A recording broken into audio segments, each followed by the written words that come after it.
Путиндин мобилизация жарылыгынан кийин Орусияда эмне болуп жатат? Аны мен кенен айтып берем. Лайк басып, каналга катталып пикириңизди жазыңыз.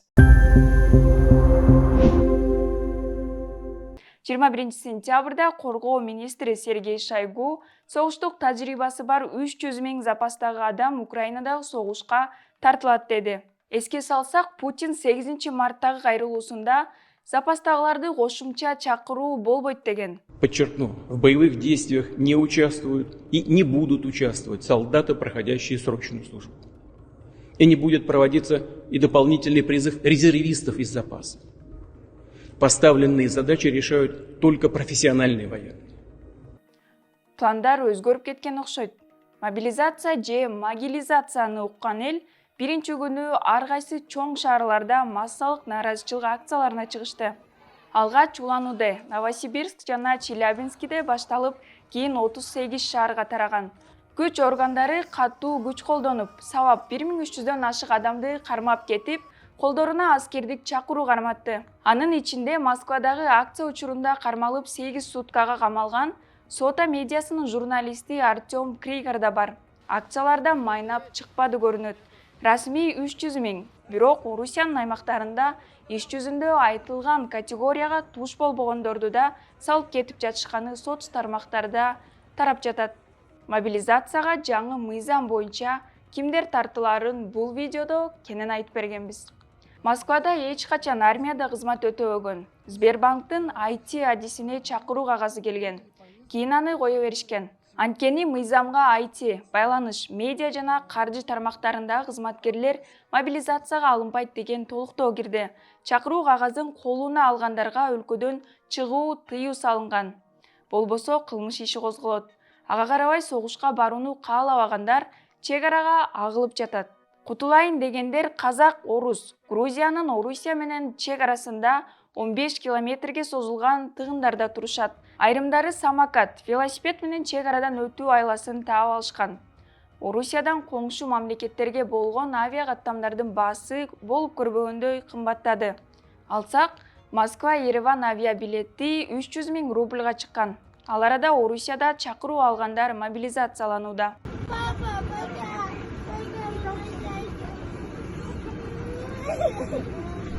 Кош жарандуулугу бар кыргызстандыктар мобилизацияланабы? Эгерде сизде Кыргызстандын жана Орусиянын жарандыгы болсо, эмне кыласыз? Расмий өкүлдөр мындай жооп берди. Россия Федерациясынын жарандыгын алган Кыргыз Республикасынын жарандары Россия Федерациясынын жарандыгы жөнүндө 2022 жылдын 31 майындагы федералдык мыйзамына ылайык кош жарандыгы болгондугуна карабастан Россия Федерациясынын гана жарандары болуп саналат. Демек, чакыруу кагазы келген орус жарандыгы бар мекендештерибиз орус мыйзамдарына баш ийип, белгиленген категорияга кирсе мобилизацияланышы толук ыктымал.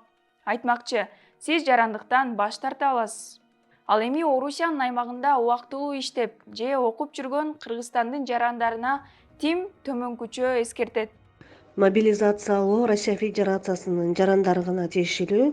Ал эми Кыргыз Республикасынын жарандары ушундай чет өлкөдө согуштук аракеттерге, куралдуу чыр-чатактарга катышкан учурда Кыргыз Республикасынын кылмыш жаза кодексинин 256 беренесине ылайык 10 жылга эркинен ажыратуу менен мүлкүн конфискациялоо аркылуу жазага тартылат. Россиялык укук коргоочу Валентина Чупик орус жарандыгы бар мигранттарды да, жокторду да Орусиядан тез арада чыгып кетүүсүн айтты. Ал чындыгында мобилизация жарым-жартылай эмес деп белгиледи. Анын айтымында, орус бийлиги мигранттарды баары бир ыктыярдуу аскер кызматына контракт түзүүгө аргасыз кылып тартышы ыктымал. Иш жүзүндө Борбор Азиялык мигранттар буга чейин ЧВК Вагнер сыяктуу компаниялар аркылуу ар кандай ыктымалар менен Украинадагы согушка тартылганы факт. Согушка тартууга болгон аракеттер болушунча жумшалууда. 20 мартта мамлекеттик дума чет элдиктерге жарандык берүү шарттарын жеңилдеткен мыйзам бекиткен. Ага ылайык Орусия куралдуу күчтөрүндө кызмат өтөө үчүн 1 жылдык келишим түзгөн чет элдиктер тоскоолдуктарсыз жарандык ала алышат. Жарылыктан кийин Москванын мэри Сергей Собянин жакында Москва өкмөтү Сахарова миграциялык борборунда военкомат ачылат деп билдирген. Эсиңиздерде болсо, буга чейин орус бийлиги мигранттарды жашаган үйүнө каттоого турушун талап кылган. Эми бул саясаттын максаты баарына түшүнүктүү болду окшойт. Дүйнө коомчулугу мобилизацияга кандай реакция кылды?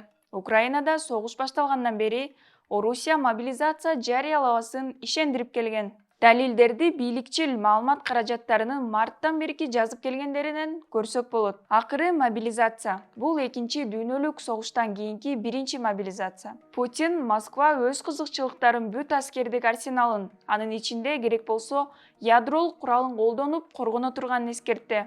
Батыш Путиндин мобилизациясы дүрбөлөңдүн белгиси экенин айтты. АКШнын президенти Джо Байден ушул күндөрү Нью-Йоркто өтүп жаткан БУнун башкы ассамблеясынын трибунасынан сүйлөп, Путинге жооп кайтарды.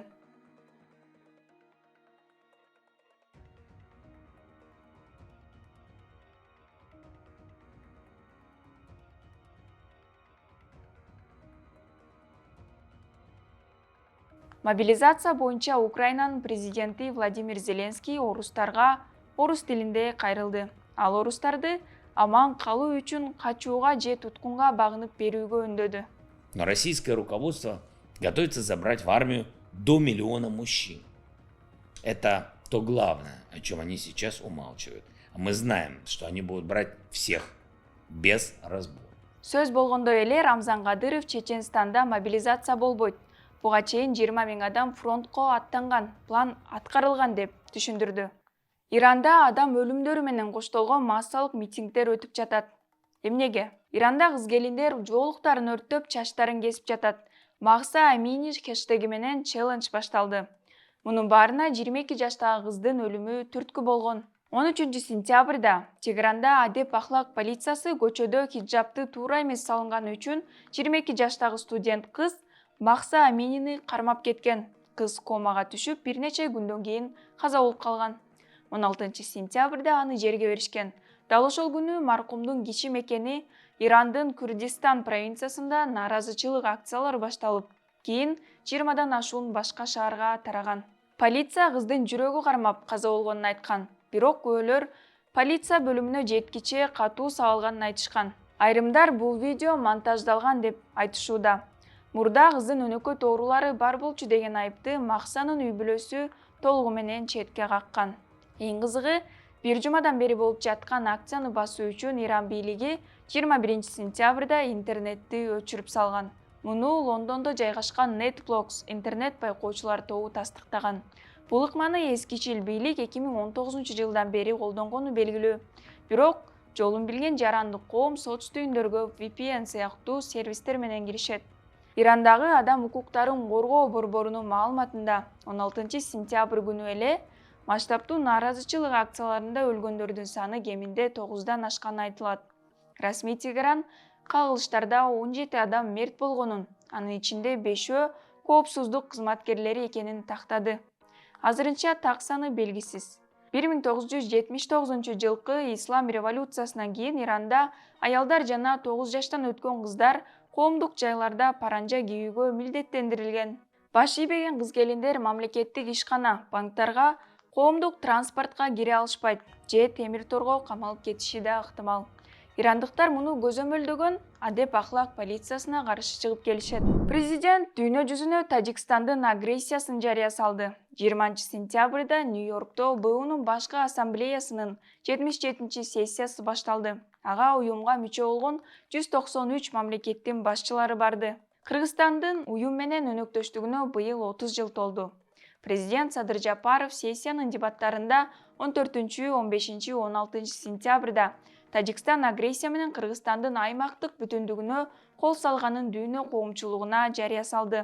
Чек ара маселесин чечүүдө эл аралык уюмдардын ортомчу болуусун жана колдоосун күтөөрүн белгиледи. Президент кол салуунун бардык далилдери бар экенин, Кыргызстан коргонууга аргасыз экендигин айтты. Сессияга Эмомали Рахмон катышкан жок. БУда сөз сүйлөмөк тургай, өз өлкөсүндө кайрылуу да жасаганга дарамети жетпеди. Айрым депутаттар Рахмонду Бишкектин ардактуу атуулу наамынан ажыратууну демилгелешти. Ишке ашса, Рахмон 1999 жылы алган наамынан ажыратылат. Чек ара кагылышынын жүрүшүндө Кытай Кыргызстанга тилектештигин билдирди. 20 сентябрда Кытай элчиси Ду Девень Кытай Кыргызстандын көз карандысыздыгын, суверендүүлүгүн жана аймактык бүтүндүгүн коргоо саясатын колдойт жана жардам көрсөтөт деп билдирди. Буга чейин мындай колдоосун Кытай Казакстанга да билдирген. Ар тарапка качкан орусиялыктарга кээ бир өлкөлөр эшигин жапты. Финляндия туристтик Шенген визасы бар орусиялыктардын кирүүсүнө тыюу салды. Ал бир нече күндөн кийин күчүнө кирет.